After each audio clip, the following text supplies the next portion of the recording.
précieux du Seigneur Jésus-Christ, ton Fils, nous te remercions de cette journée que tu as permis à tout un chacun de nous étant sur la ligne ce soir. Nous a permis d'être ici et de pouvoir même nous réunir pour cette réunion. Nous te remercions pour les âmes qui sont en ligne et qui ont déjà le salut et la vie éternelle, le pardon dans le Seigneur Jésus-Christ. Et nous prions pour les âmes qui sont encore sans le Sauveur. Nous savons que c'est toi qui protèges tout un chacun de nous. Et nous te remercions pour ces âmes que tu as encore gardées jusqu'ici. Et nous prions, Père Céleste, que tu nous aides à aborder l'Évangile ce soir. Que ça puisse être un rafraîchissement pour ceux qui sont sauvés. Et que ça puisse être vraiment beaucoup de lumière pour ceux qui sont encore sans le Sauveur. Nous prions pour le salut. Le nom précieux du Seigneur Jésus-Christ, nous avons prié. Amen. Amen.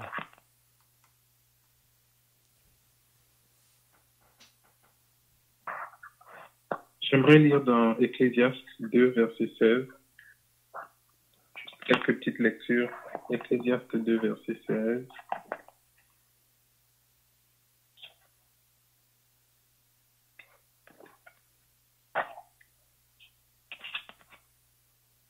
Dans l'Ecclésiaste 2, verset 16, ça dit: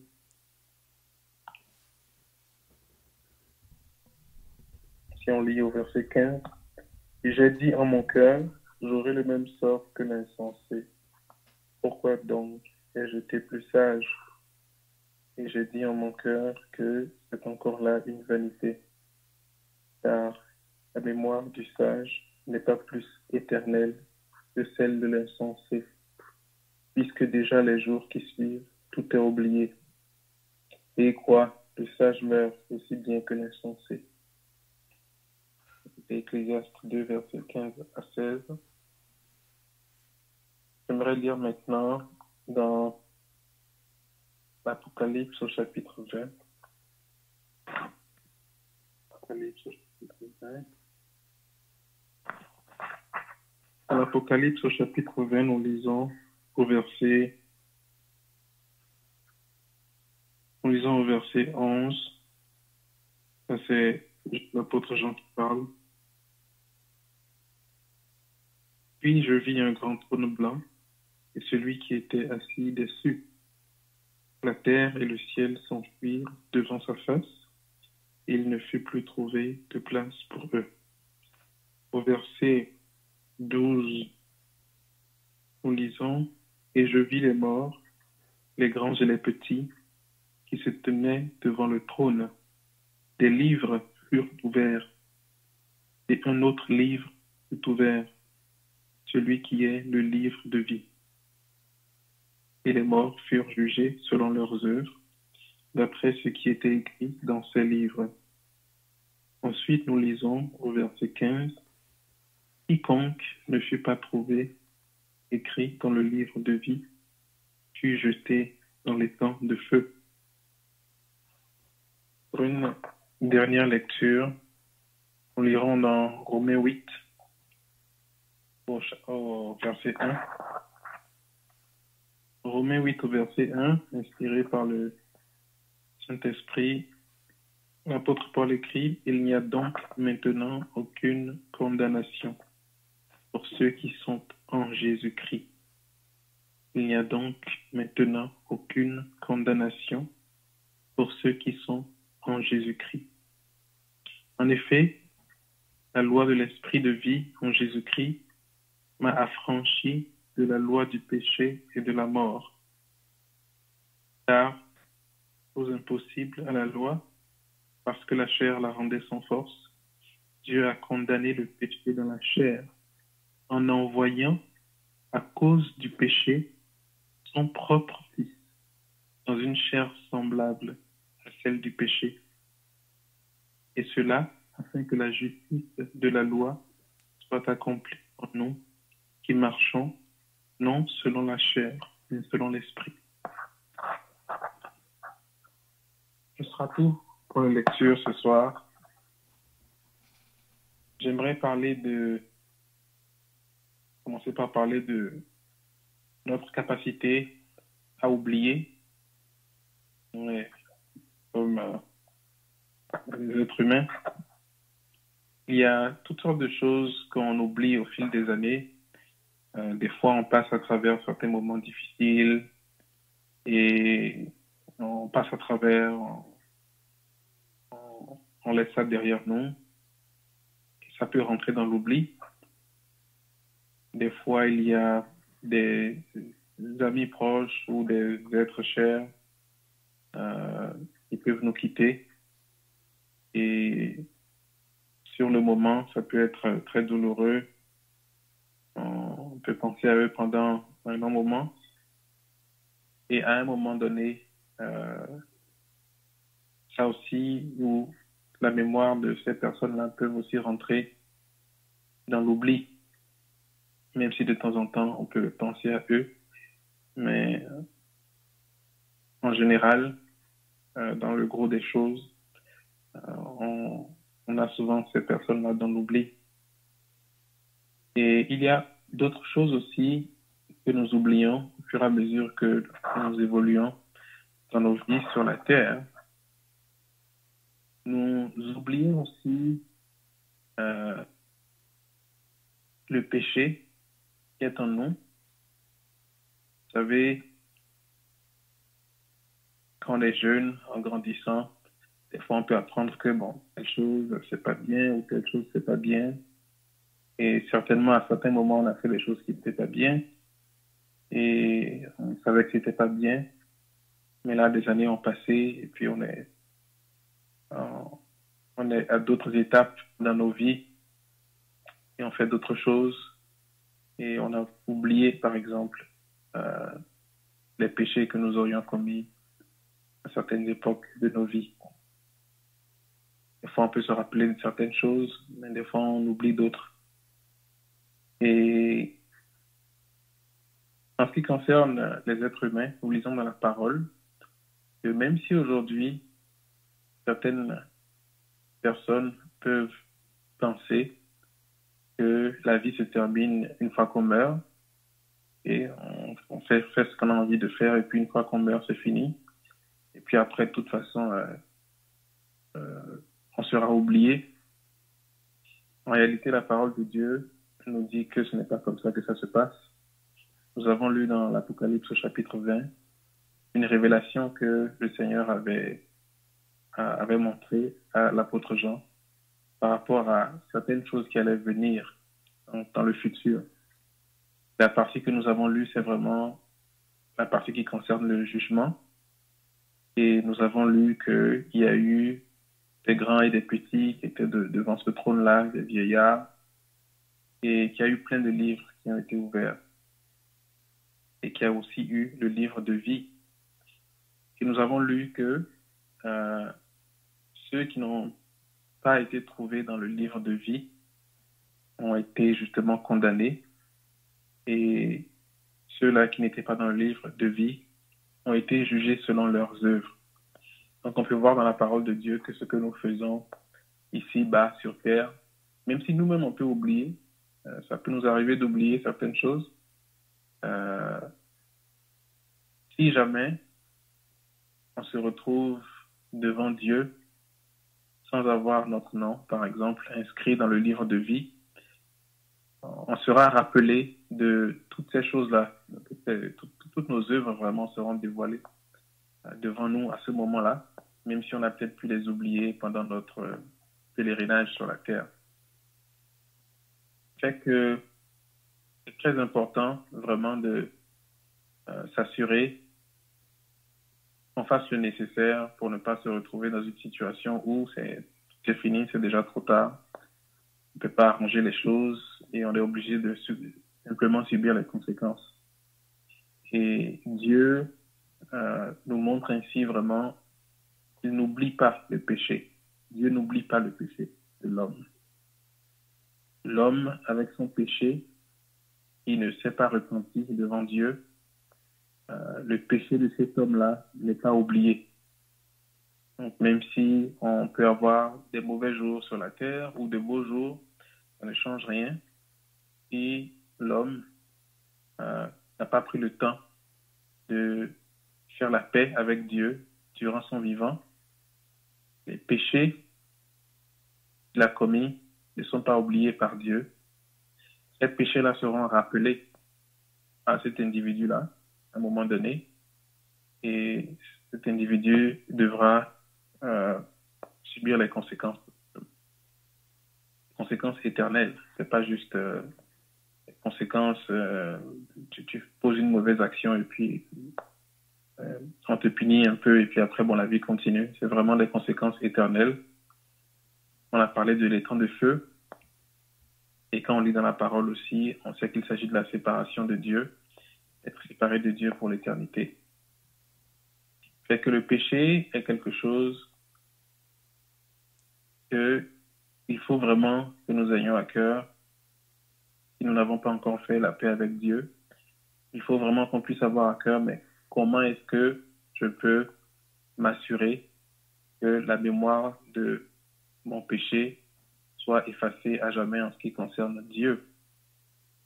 Et même quand on parle de mémoire effacée en ce qui concerne Dieu, la parole nous dit que Dieu décide d'oublier notre péché. Donc, c'est une décision que Dieu prend.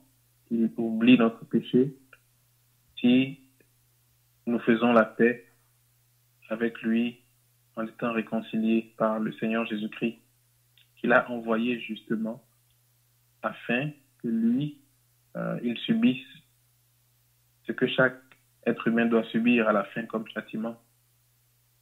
Le Seigneur Jésus-Christ n'a jamais rien fait de mal pendant qu'il était sur la terre. Il était sans péché et il ne pouvait pas pécher. Il a toujours fait du bien à ceux qui sont venus autour de lui. Il a toujours été ému de compassion vraiment pour les gens qui souffraient. Même pour les gens qui ne souffraient pas, il les aimait. Et il a toujours voulu le bien de tous les hommes, sans vraiment regarder à lui-même son propre bien. Et cet homme rempli d'amour, c'est une personne qui vivait avec Dieu depuis les âges de l'éternité, mais qui a dû prendre cette forme de corps afin d'aller à la croix, parce que, comme on a dit, Dieu n'oublie pas le péché et Dieu ne laisse pas le péché impuni. Donc, il faut quand même qu'il y ait un châtiment qui tombe pour le péché. Dieu ne ferme pas juste les yeux comme ça. Dieu est saint, il est juste, et il ne peut pas fermer les yeux sur des gens qui ont commis de l'iniquité, des gens qui ont semé du désordre ou des gens qui ont commis du péché envers lui et envers même sa création. Fait que Dieu a envoyé le Seigneur Jésus-Christ afin que lui, plutôt, il prenne ce jugement-là pour que les hommes puissent avoir une chance. Donc, si ces hommes pécheurs se tournent vers le Seigneur Jésus-Christ, si ces hommes pécheurs acceptent que vraiment c'est pour eux, c'est pour leur péché que le Seigneur Jésus-Christ a été crucifié à la croix, ces hommes-là reçoivent le pardon de leurs péchés, ces hommes-là sont réconciliés avec Dieu, et comme nous lisons dans la parole de Dieu, il n'y a aucune condamnation pour ceux qui sont en Jésus-Christ. Et c'est ceux-là qui sont en Jésus-Christ, justement, qui ont leur nom écrit dans le livre de vie. Parce que le Seigneur Jésus-Christ, par son sacrifice, offre à ceux-là qui se confient en lui la vie éternelle. Et si nous faisons attention vraiment dans le livre, dans ce que nous avons lu dans l'Apocalypse, ça dit que le séjour des morts rendra les morts qui étaient... la mort et le séjour des morts rendirent les morts qui étaient en eux, et chacun fut jugé selon ses œuvres. Donc on peut se dire, ok, ben, peut-être qu'il y aurait des gens parmi nous qui ont fait certaines bonnes œuvres, et peut-être à cause de ça, il y aura un jugement qui va peut-être permettre finalement à la fin qu'on ne subisse pas pour l'éternité vraiment les conséquences. Mais on voit bien qu'il ne s'agit pas de des œuvres des uns et des œuvres des autres, une comparaison pour voir qui va s'échapper, qui ne va pas s'échapper. C'est vraiment des œuvres qui vont déterminer la mesure selon laquelle chacun, pendant l'éternité, sera, on va dire, va subir le châtiment. Mais ce qui fait éviter le châtiment de Dieu, ou ce qui permet aux hommes de ne pas du tout subir ce châtiment-là, ou de s'échapper, si on peut dire, c'est ceux-là qui ont leur nom écrit dans le livre de vie. Et on ne dit pas que ces gens-là sont jugés selon leurs œuvres. On dit tout simplement qu'il faut que leur nom soit trouvé dans le livre de vie. Si nous dit vraiment que ce ne sont pas par nos œuvres, même si nous disons que oui, je sais que j'ai des péchés, je sais que vis-à-vis de Dieu, je ne suis pas parfait, j'ai des choses que je me reproche par rapport à lui. Ce n'est pas nous-mêmes en essayant de faire des choses qui peut-être dans notre conscience, on va dire que c'est pour nous rassurer, c'est pour nous réconforter. Ce n'est pas en faisant des choses comme de bonnes actions ou en devenant un peu plus religieux ou des choses du genre. Ce n'est pas en faisant ça vraiment qu'on échappe à la condamnation qui attend tous les pécheurs. Bien que faire du bien, c'est bien, c'est une bonne chose. Mais en ce qui concerne effacer le péché, en ce qui concerne le fait d'aller dans l'éternité auprès de Dieu, dans son royaume, la seule chose vraiment qui peut mettre les pécheurs comme nous à cette place-là, c'est d'avoir nos noms écrits dans le livre de vie. Et le livre de vie, tout simplement, ceux qui se retrouvent là, comme on a déjà dit, c'est ceux-là qui ont cru dans le Seigneur Jésus-Christ pour le pardon de leurs péchés. Et ceux-là qui ont cru, Dieu n'oublie pas ceux qui ont cru dans le Seigneur, dans la vie éternelle. Donc, nous avons lu dans les Ecclésiastes que l'Ecclésiaste a observé les choses et il dit « La mémoire du sage n'est pas plus éternelle que celle de l'insensé. » C'est-à-dire même quelqu'un qui a fait du bien sur la terre, bon, après quelques années, les gens vont oublier à propos de lui. Celui qui a fait du mal aussi, après quelques années, les gens vont oublier à propos de lui. Mais vis-à-vis de Dieu, ceux-là qui sont sauvés, ceux-là qui se sont confiés dans le Seigneur Jésus-Christ pour le salut de leurs âmes, même si après leur mort, les gens sur la terre les oublient, Dieu n'oublie pas, justement, ceux-là qui ont été sauvés par le Seigneur Jésus-Christ. Donc, nous encourageons ceux qui sont sur la ligne et qui n'ont pas encore avec Dieu, ceux qui ne sauraient dire avec qu'ils iraient auprès de Dieu si jamais ils étaient à mourir ce soir. Nous pouvons vous dire avec assurance, en nous basant sur la parole de Dieu, que Dieu est patient. Vous êtes encore en vie jusqu'à aujourd'hui. Vous avez certainement été interpellé par Dieu déjà à plusieurs reprises dans le passé, par différentes situations, différentes circonstances. Et ce moment que nous avons en partageant la parole, c'est une manière même pour Dieu de vous rappeler vraiment tous les moments pendant lesquels vous avez été interpellé, afin de pouvoir tourner votre attention vers le Seigneur Jésus-Christ.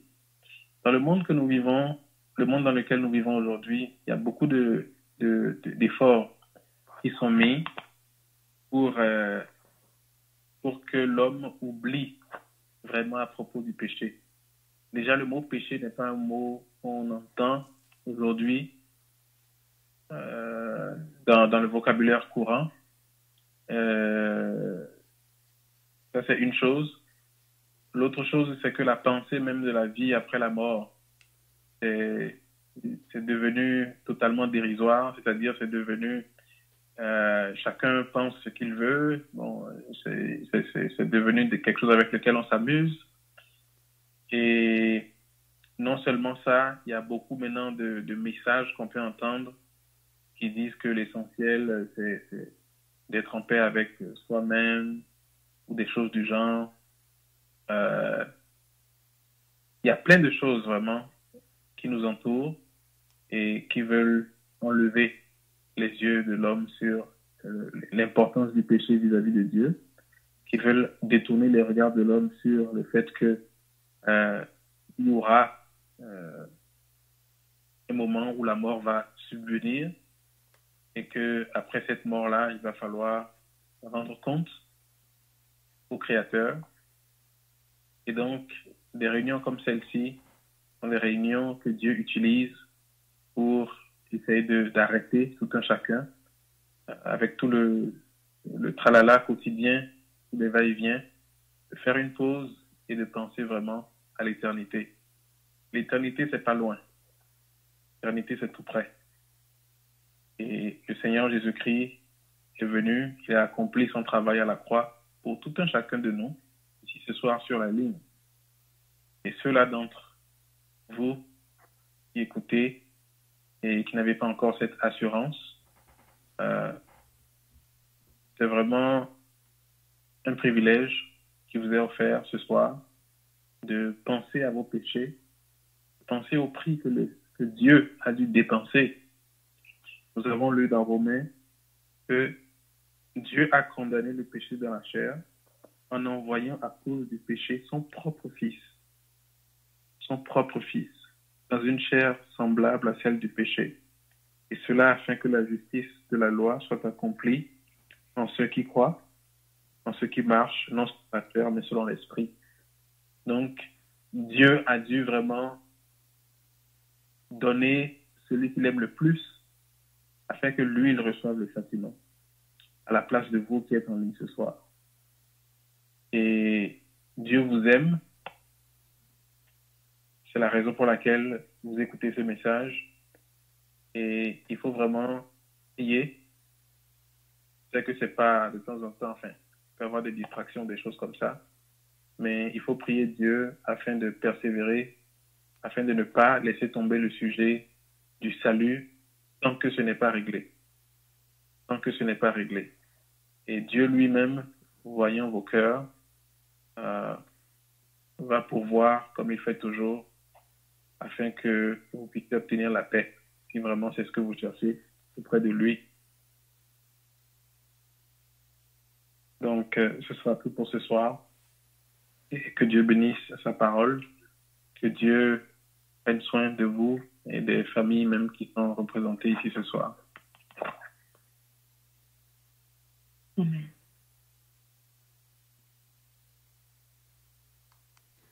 Notre Dieu et notre Père, nous voulons maintenant te remercier et te rendre grâce pour le message de l'Évangile qui a été encore annoncé ce soir. Nous savons que Jésus, avant de partir au ciel, a pu dire à ses disciples, « Allez par toutes les nations, faites des disciples les baptisant au nom du Père, du Fils et du Saint-Esprit, et enseignez-leur tout ce que je vous ai prescrit. » Donc nous croyons que le message de l'Évangile, depuis que le Seigneur Jésus est retourné au ciel, a été annoncé par ses apôtres et qui est encore annoncé aujourd'hui par ses serviteurs. Donc nous voulons te prier pour tous ceux qui n'ont pas encore répondu à l'appel de l'Évangile, qu'ils pourrions le faire même avant que cette réunion termine ou que ce jour se termine, parce que c'est aujourd'hui le jour du salut, c'est maintenant le temps favorable. Donc nous voulons te prier ta bénédiction sur tous ceux qui étaient présents pour cet évangile ce soir, au nom du Seigneur Jésus. Amen. Donc,